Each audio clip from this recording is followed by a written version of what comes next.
Let's kick things off. So my name is Everett Wallace. I'll be moderating the panel. Jeremy, thanks for asking me. We have here John, Leif, and Philip. Julianne couldn't make it for the panel, I think. Quickly, I run SGA, or Star Gaming Advisors. It's a consultancy for XR firms in entertainment, gaming, or content creation, specifically for firms that are looking to scale or find new partnerships. I also run the San Francisco chapter of the VR AR Association. Jeremy, if you have the slide, you can throw it up. The association is a global industry association for XR, biggest one in the world, tens of thousands of members. It's really quite cool. It's basically designed to foster collaboration. So my members use it either for marketing within the industry, thought leadership, so just learning about the industry, or networking, or a combination of all of those.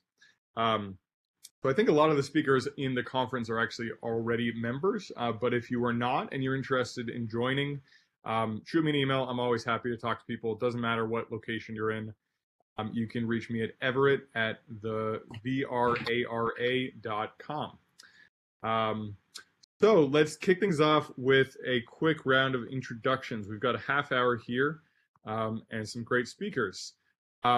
So let's start with you, Jan.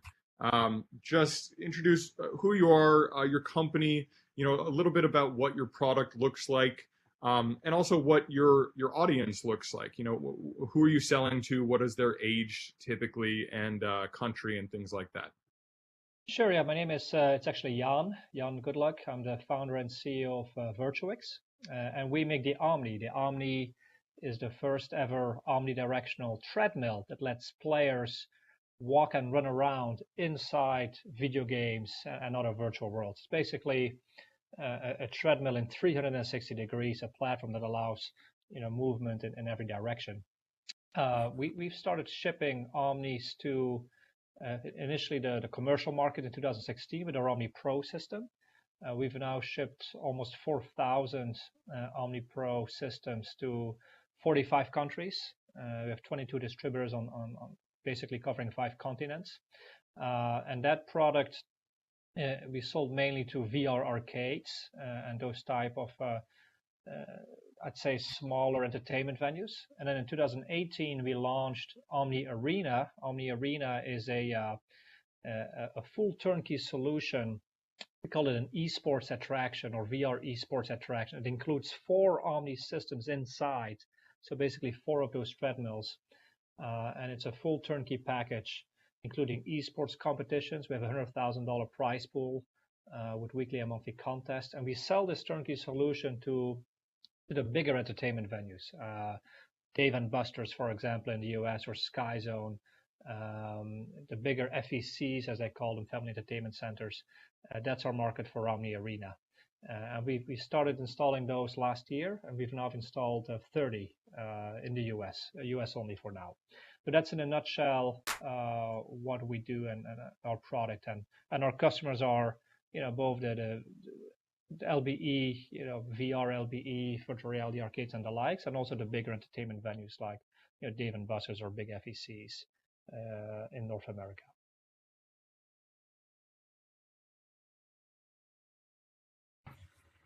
Great. Philip, you want to go next? Yeah, sure. So my name is Philip Lacoste. I'm CEO and founder of VR Systems. So what we're doing is basically a large-scale free roam attraction based on full-body technology. We try to give a mix between different kind of titles. So we have some exploration titles, more family-friendly content, and we have some puzzle stuff, for sure some zombie shooting games, some PvP. So we try to give like a large range of different contents. We started, our company is based in Switzerland, so most of our clients are currently European-based. We're making now more and more the step over to the US and looking ahead, as soon as this COVID situation is gone, that we can open there a couple of facilities now. Yeah, a part of the entertainment section, what we're also doing is like training simulations. We have done there like a huge concept now with the Police of Zurich, also based on free roaming full body characteristic. And we using now the downtime of COVID to improve that part of the business.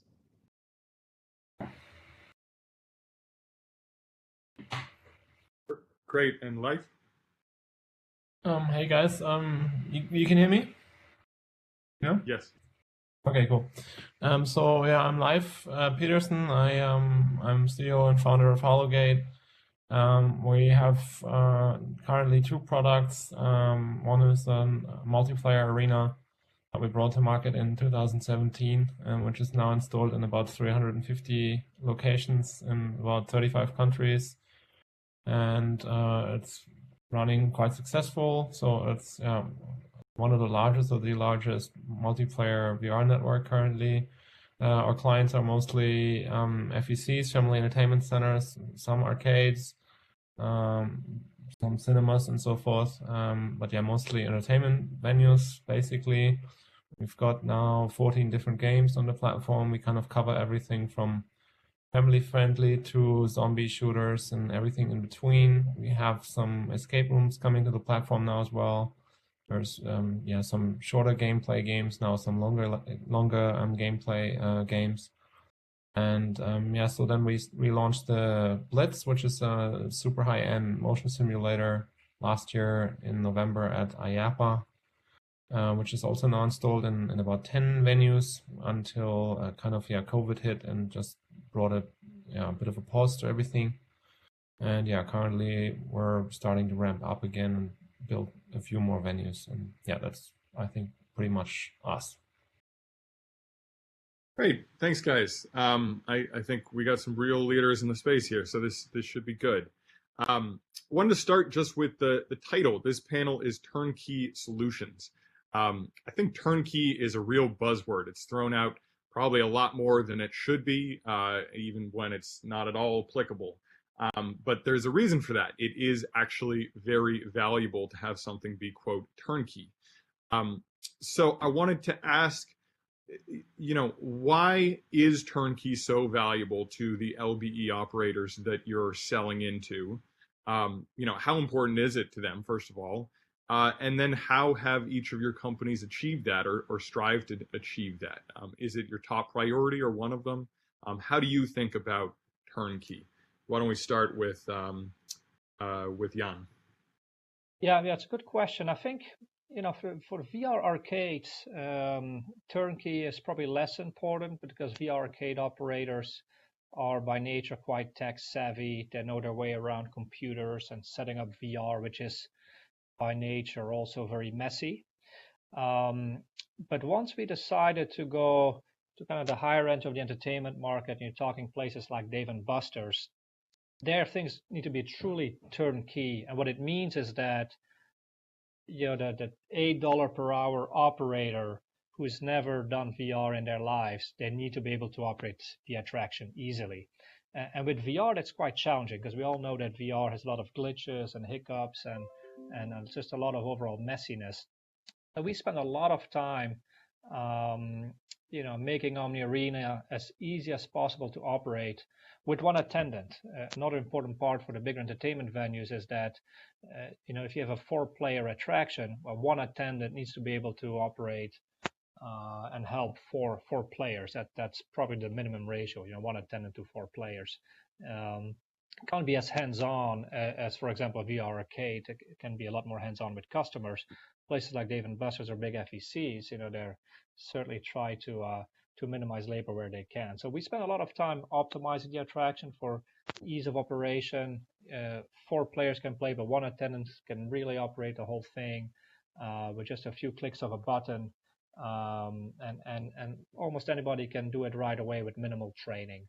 And that takes a lot of work. But I think we've done that quite well. And Hologate, for example, Life can talk about it too. They did this quite well too. Obviously, Hologate was probably the first to really put together a VR package for FECs, which requires a lot of turnkey optimization. Should I jump at it? So I think Yeah. Jan already kind of said a lot or pretty much everything.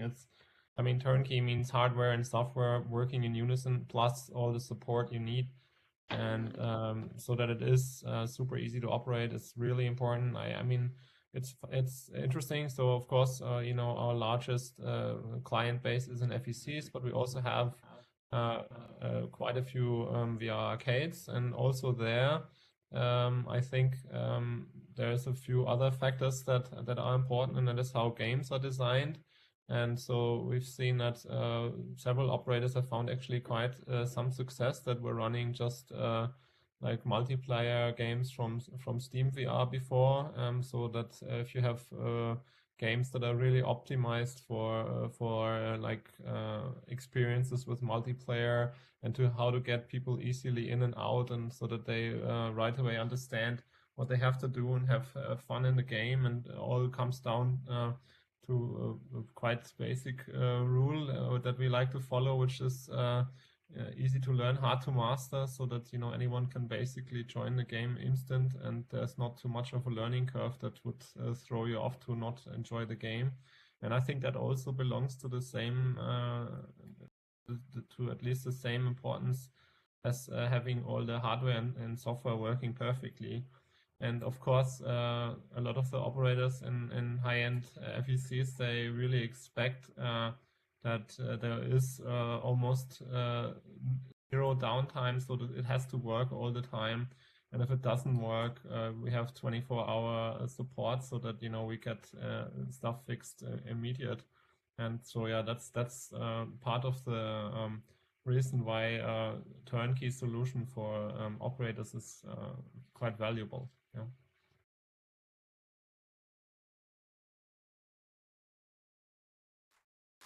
Great. Okay, I'll move on to the next question.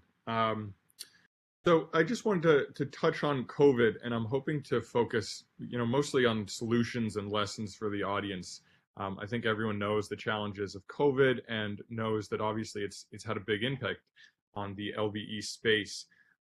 But before we go to kind of the solutions, just paint the top level picture for each of your companies. Just the really 10,000-foot look of how has this impacted your business over the past 6 months? What have been the biggest things that you've had to adapt to and have changed within your business?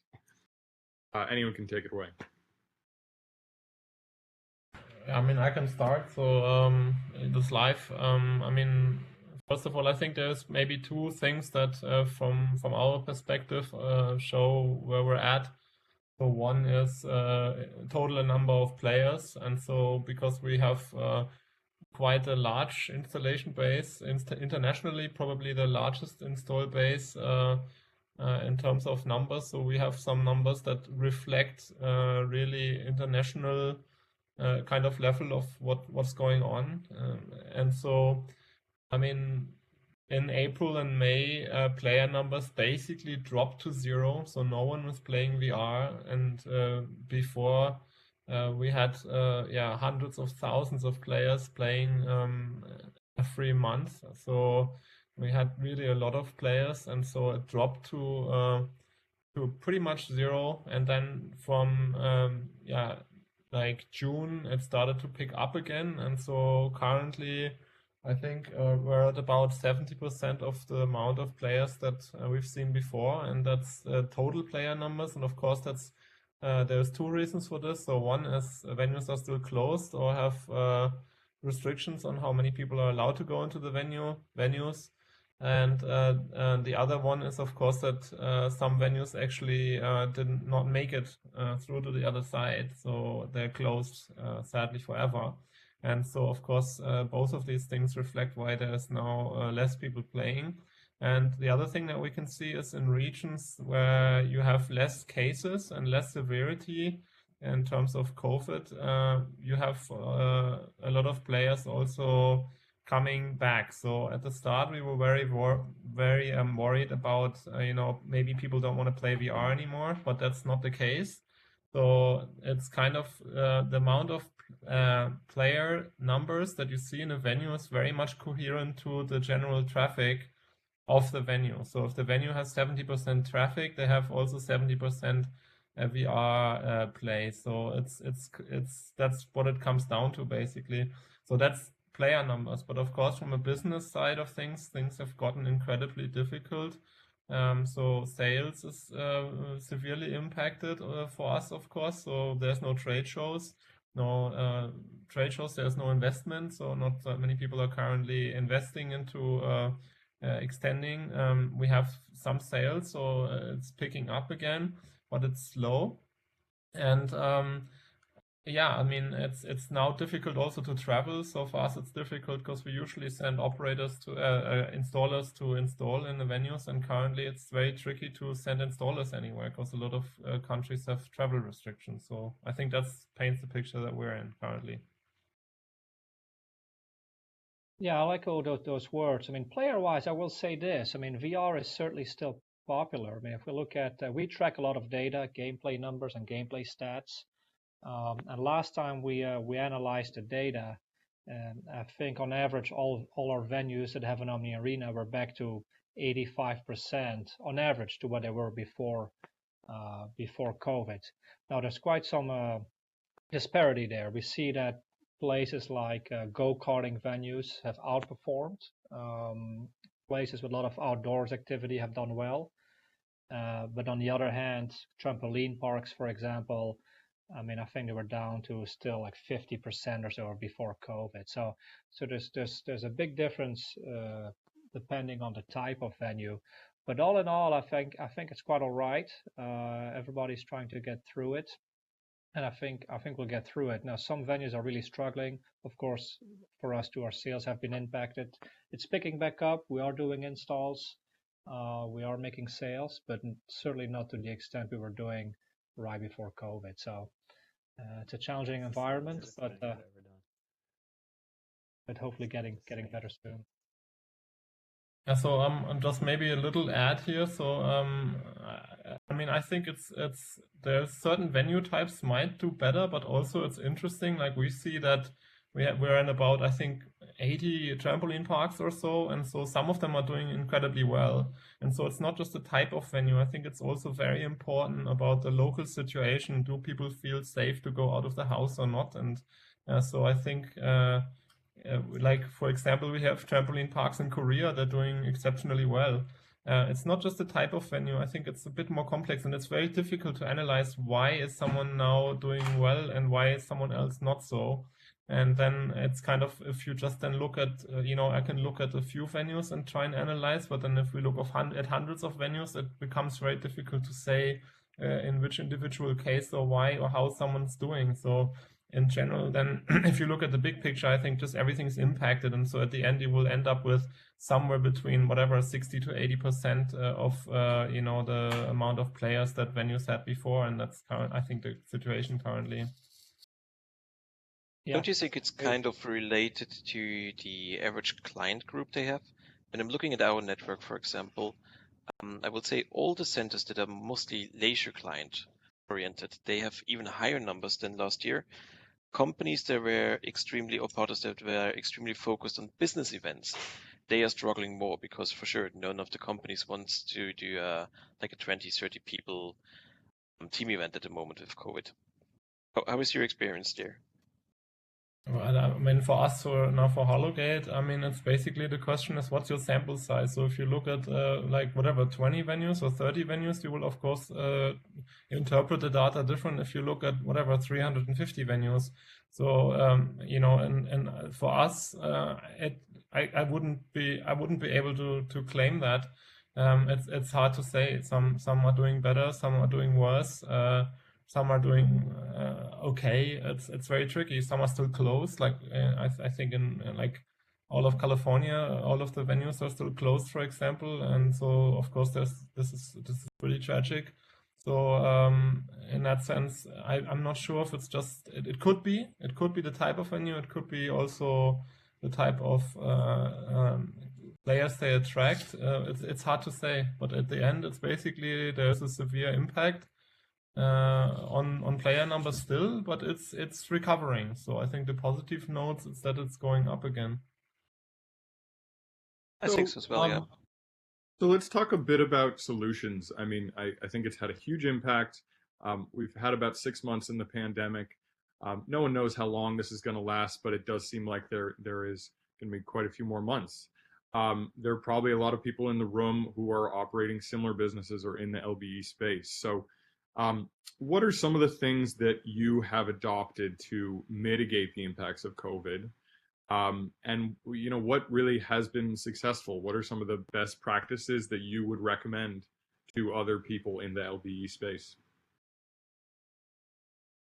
I think you gotta establish very clear cleaning practices, of course. I mean, I think the obvious things that the audience probably already is doing, but certainly more extensive cleaning, and making it a cleaning theater, so the customers see that you're cleaning everything properly, especially headset and controllers, just making sure that customers are comfortable with that. Although I will say, I mean, the customers the customers that visit an FEC today, I mean, they are the ones that tend to be a little bit less concerned about COVID, just by nature of who's visiting these venues today. So the people that are the most worried about COVID and then really freak out about hygiene, well, they're probably not visiting the venue anyways, is what we see. But yeah, cleanliness, I think, is key. I would fully agree to Jan. I think you said the main points. So I fully agree to all of that. Also, like, we trained all our owners already before COVID, basically with the same cleaning procedures. We put them up on our website on Hologate, and basically put them out as the Hologate safety and hygiene standards, so that it's on our website as well. But it's what most VR arcades are doing anyway, so it's probably very, very similar to what everybody else is doing, and it's based on best practice, of course, and what makes sense. I think besides the obvious, you have to clean to be safe, and you have to be visibly cleaning, like the cleaning theater. I think that it's really important, but I lost what I wanted to say. I Yeah. know if you hear me, it should work. Yes, if that's Philip, we can hear you. No, wasn't me. Great. Okay, Sorry, I think Julian is look doing like the go through. All right, so what I wanted to add now, sorry guys, now I remember what I wanted to say. So there is something that recently I talked on a panel, and then it came up that the funny thing is like headset hygiene, of course, is really important, right? And so I mean, cleaning headsets and so forth. But the funny thing is, at the end, I mean, the interface where you put it onto your face, it's not it's not like it's not it's probably difficult to rub something into your eyes and so forth. So it's at the end, it's probably more likely that you would get any sickness from probably touching some sort of handrail and then eating something than putting a VR headset on your face, right? Of course, this means you still have to clean the VR headsets and so forth, and I think this is what anybody should do anyway. But and it's the same what Jan said, that a lot of the people are surprisingly relaxed about it. So, and I think one good tip is also, if someone has really big issues and thinks that something is not clean to their standards, then allow them to clean themselves. Yeah. So just offer, here you can do it yourself, and then maybe people feel comfortable. But it's important to have it visual. Yeah. Great. So we've got a little bit more time. Let's fast forward to greener pastures. At some point, we will all return to normal. Business will return to normal. Pandemic will be behind us. The question is, what are the lasting effects that this will have on the LBE space? I think there probably will be some new cultural norms. There may be some liability increases and concerns on the operators. And we may just have a greater acceleration over the next 2 years of, VR solutions in general. What do you? Real quick, I'm Jeremy. Hey Everett, I just want to point out that Julian is here from Vex Solutions, and we got a few more minutes for audience Q&A as well. But thank you. Great. Yeah. Okay. So how about we answer this question, then we'll go to audience Q&A. So just quickly, if anyone has any top of mind thoughts, what do you think 5 years from now will be the lasting effect of the pandemic on this space? I mean, to be honest, I mean, like what we just said, hygiene consideration, of course, so people will take this more serious everywhere, so which is good. You know, some people were a bit lax about that before. At the end, I think social experiences and having experiences out of home is still key, and so that will continue. It might even be stronger after, when people can get out of the home and do stuff together, and they want to do stuff together when they're allowed again. So at the end, I don't think much is going to change. It's just a bit of a bump, and that's how we see it. So at the end, it's just about getting through and making it to the other side, and then it'll be fine. So we were on a huge growth curve before, and I think we will continue this also once things start settling and getting back to a more new normal. So that's our perspective. I think Julian, what also did you will have happen. any? Sorry. I just wanted to make sure, Julian, did you have any thoughts? I want to make sure you have a moment to talk. Yeah, sure. So I fully agree with Live. I think things would definitely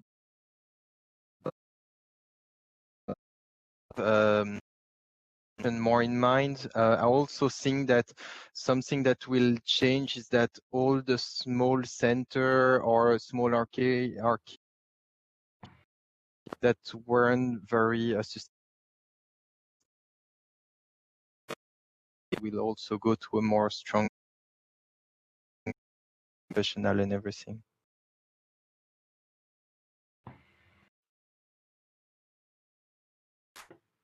Great. Any thoughts, Jan or Philip, before we go to Q&A? I think just fewer competition. Probably not everybody will make it. There will be perhaps somewhat of a decrease in number of out-of-home entertainment venues. I don't believe in permanent cultural change. I think ultimately, in 2 years from now, things will be pretty similar to what they were before COVID. People forget and move on. The cleanliness, of course, hopefully that will change, but ultimately, I don't think there's going to be a lasting effect on our industry.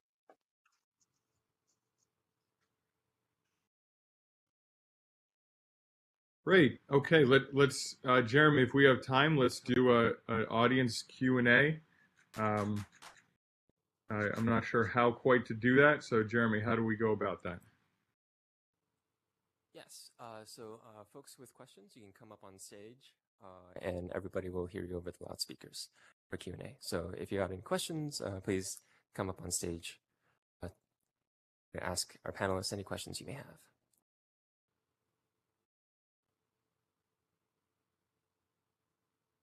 Come on up, brave audience members.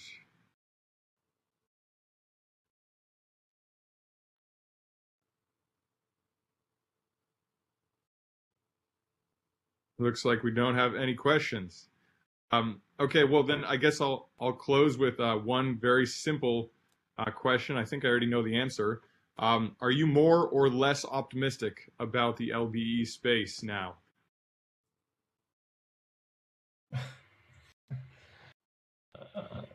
That's a difficult one. I don't know. I don't think anything's changed. So I think it's a bump. So it's a problem to get through this. But of course, it's a huge issue currently. But at the end, I think it will return to normal, and that's what we said. I think everybody said things here as well. So in that sense, I don't know. I think it'll just stay the same, like as the outlook was before. Of course, at the moment it's grim, but that will change. Yeah, I think I was going to say there's one thing certain about COVID-19 is at one point it's going to be all over. It's going to be gone. So it's probably still a few quarters away. So short term, it's not great. It's a bit grim, but long term, my outlook long term on our industry, it hasn't changed from what it was, 6 months ago. I'm in the same position. I think COVID changed a lot, but people want to be entertained also in the future. COVID, we still see people want to be entertained. So yeah, it's to wait, it get back to normal, but in fun and go.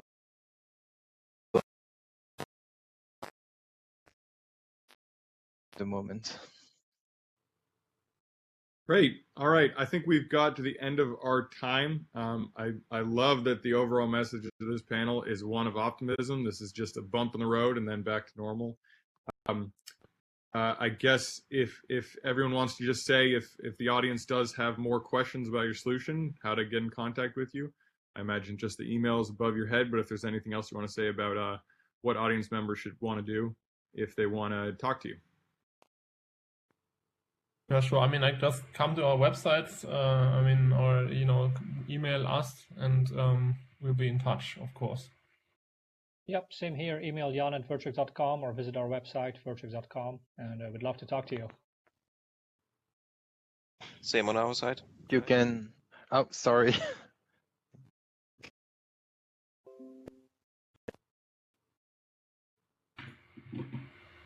All right. I think Julian is cutting in a little bit in and out. All right. Round of applause for our panelists.